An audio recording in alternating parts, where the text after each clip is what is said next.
Okay, here we go. We've had a suggestion. Tell people what's going off, what it's really about, because you're saying your life's not worth a phone call. Okay, Rob, Emily, Serena, I'll tell people. What this is about is Dave Hickling at Sheffield Council, and he's investigating crimes in landlords and stuff, and he imposes massive fines, and he's running about like town sheriff thinking he's in charge and he can tell police what to do and stuff. He's an arsehole. He really is. He's a disgusting human being. And what he's done is he's overstepped line when I'm homeless and interfered with getting me off at streets and getting me help and away from Jamie Ross, who were exploiting me, and dragged me into this. And a week after I've moved out my folks, for the first time in life, I'm actually trying to live on my own without an housemate or a girlfriend or out like that. It took less than a week to be dragged into this. And I hadn't done what they're accusing me of doing, and I've proved all that. Nobody's listening to me about any of that. Any of it. So fine. All this is about is fines that Dave Hickling would get if this got proven in court. All his decisions would be suspect, all his investigations. So council would lose millions. Nobody's going to investigate. It's massive. It ought to be on news, and it ought to be a big scandal, but nobody cares. Nobody cares. Even safeguarding. The response is phone your abusers. Phone people you're telling us are guilty of institutional abuse, as laid out on NHS website in... It's not declarations on NHS website about what institutional abuse is in all different categories, and it's fine, guys. It's fine.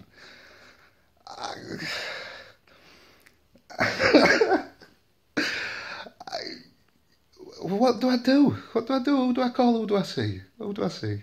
Who do I call? I've asked this question to everybody, and they all keep telling me to go back to my abusers because that's what's going to happen, and it's fine. And wow, what do I do? Adam Marris, all he needs to do is come forward and tell people what happened at Sheffield Council. And I even told him there and then, because I walked outside in shock and I could see tears in his eyes, and I walked back inside and told him to write on his computer how it made him feel, to tell me that they'd thrown that in bin and I had to go to Rotherham. That's all he's got to do, is come forward and tell him what happened, and then somebody might listen to what's going off. And I don't blame you, Adam. I think they've bullied you and threatened you to keep quiet, and if you've heard about me coming into Howden House and slitting my wrists, leaving suicide note telling them it's them, not you, and they ignored it, and then me coming back with a can of petrol. I walked in there with a can of petrol, planning to put a big space out on the floor. The police can come round corner to me. I'd be hiding right corner near them officers. And when I got there, I poured a bottle of water all over myself and come out and screamed and shouted for everybody to piss off. And they did, funnily enough. And security were fantastic. They were brilliant. They stayed away from me. They knew me. They'd seen me in there week after week. I got to know them a little bit. They could see I wanted help. I weren't even pouring petrol out, because what had happened is I were having flashbacks. This situation's left me with PTSD symptoms. I'm having flashbacks. I'm frozen. Copper's coming. As he's talking to me, I've put my lighter in my pocket to let him know I want to speak. I've pushed me back against wall and I'm checking and trying to hold myself up. And he were talking to me and he were great, and he were getting me to put petrol can down, and I was just about to do it, and his mate storms up and decides to be a hero and take me down. And bless him, what he did were he maced me. He tried to kick me in testicles and failed, because I saw it coming, and I'm experienced in working on doors. People know me from Steelers at Sheffield and University, Students' Union, Union Chef. I'm not a scumbag bouncer that bullies people. I'm really not. People know that. Anyway, this copper's then, he's maced me, maced his mate, and I've just stood there because I can't react. I'm frozen. I'm going through flashbacks, PTSD symptoms. There's no what I can do. I can hear him. And I'm saying to him, trying to explain to him what's happening, why I can't comply. I'm frozen. I'm stuck. I can't move. And mace has not worked, so he's kicking nuts has not worked. He's then punching me in the head and trying to rag me to the floor. And I'm still stuck. I can't react to him. And I think it's so funny that his mate's trying to calm him down. and telling me to get on my knees, and as soon as I get on my knees and I'm complying, he'll go, oh. And I do that, and he slams my head into the floor and starts punching me in the head trying to put handcuffs on. And this is all in Howden House. Is there no video cameras of this? And they dropped me off at mental health and they kicked me out 7 hours later for walking in willing to put people's lives in danger. That's what's going off here.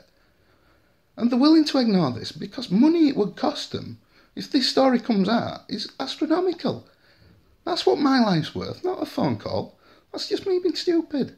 It's my sick sense of humour. I'm laughing at these people and what they're doing to me. And friends are tearing themselves apart trying to help me. You guys in Westfield sharing this on Facebook and trying to get people interested and get word out. I love you all, but I'm sorry. This is a point where I'm going to have to say goodbye. And Billy Zeller's letter is the perfect goodbye for people like me. You know darkness is coming. You know this is inevitable. Even if this gets sorted out and trial gets stopped until things get looked into and it all gets sorted out and everything's wonderful, I still know that darkness is coming. So at this point when nobody's listening to me about this either, I'm happy. I'm happy he's here. I'm sorry guys. I know people are getting upset with me. For being honest.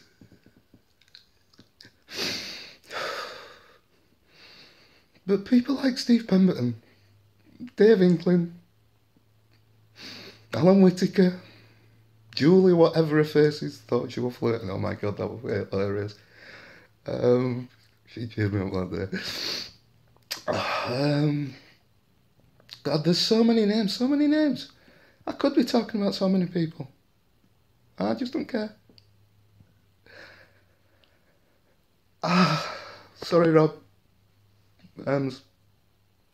I'll be up sometime soon. Have a good one, guys.